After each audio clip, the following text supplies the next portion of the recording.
Bonjour Manuel Valls. Alors en 2014, lorsque vous étiez Premier ministre de la France, vous regrettiez que la Banque centrale européenne ne mène pas une politique suffisamment expansionniste. Aujourd'hui, la politique de la BCE est très restrictive. Si vous étiez aux manettes à la Banque centrale européenne, est-ce que vous auriez procédé à l'augmentation des taux directeurs? Alors, je n'ai jamais été candidat à diriger la Banque centrale européenne, qui est indépendante. Mais ce qui a changé à partir de 2014, notamment avec Jean-Claude Juncker à la tête de la Commission et de Mario Draghi à la tête de la BCE, c'est une politique expansive. Et d'ailleurs, on l'a vu notamment pendant la période du Covid. Pendant quelques années, voilà. Absolument. Mais pendant quelques années, et ça a été très utile. Donc, on peut comprendre un certain nombre de décisions de la BCE par rapport à la montée de l'inflation.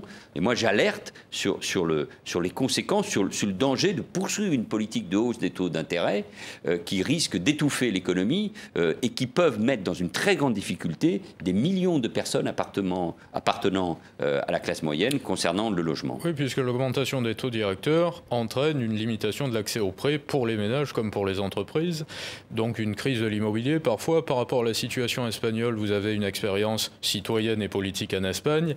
Est-ce que la France pourrait connaître le même sort que l'Espagne, c'est-à-dire une baisse significative des ventes sur le marché de l'immobilier? C'est un risque et je crois qu'en France, on est déjà en train de s'en apercevoir. Alors, cela a des conséquences en termes d'emploi pour un secteur, celui du BTP, qui est évidemment tout à fait essentiel. Mais l'accès à la propriété, l'Espagne est un pays de propriétaires.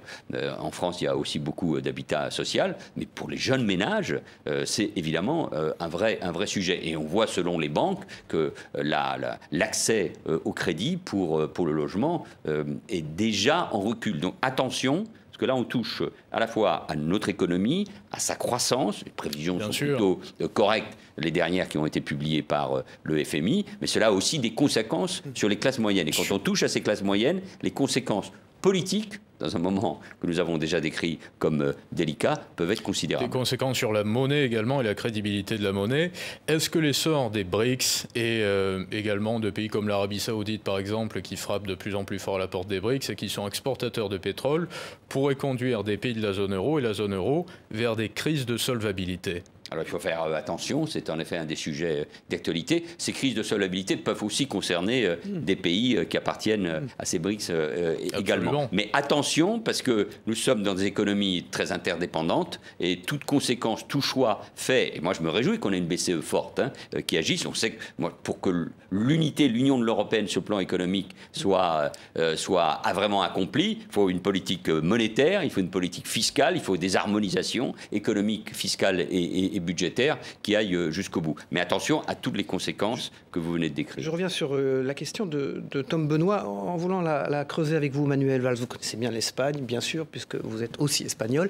Quelle est la différence aujourd'hui entre l'Espagne et la France? Comment vous jugez les deux pays, vous qui y allez souvent? Je rappelle, vous êtes marié avec une Espagnole. Comment vous regardez l'évolution de ces deux pays? Qui est devant aujourd'hui?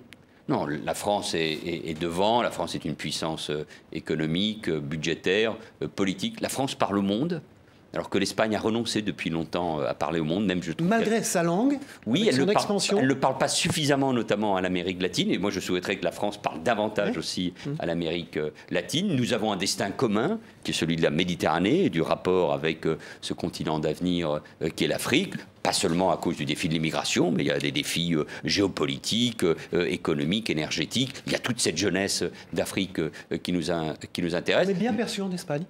Oui, toujours avec un regard d'ailleurs étonné par rapport, eux qui ont la retraite à 67 ans, sont étonnés de ces mouvements de grève. C'est sans doute un pays plus apaisé dans le débat politique, même s'il est fracturé, que le nôtre, peut-être parce que les gens croient moins dans la politique. Il y a la question de la dette publique, naturellement. Nous allons franchir en France le cap symbolique des 3 000 milliards de dette publique.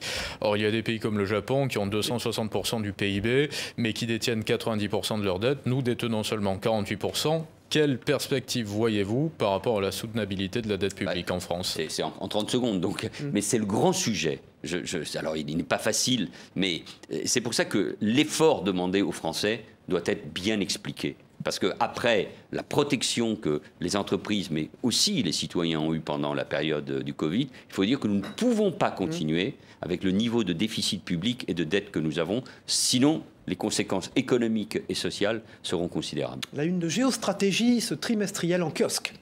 Absolument, qui est toujours disponible jusqu'au 10 mai prochain, avant l'apparition du prochain numéro. La fin de l'hégémonie de l'Occident, tout le déclin, en tout cas, de l'hégémonie de l'Occident et du dollar. Je vous remercie, Manuel Valls. Merci. Merci Tom Benoît, directeur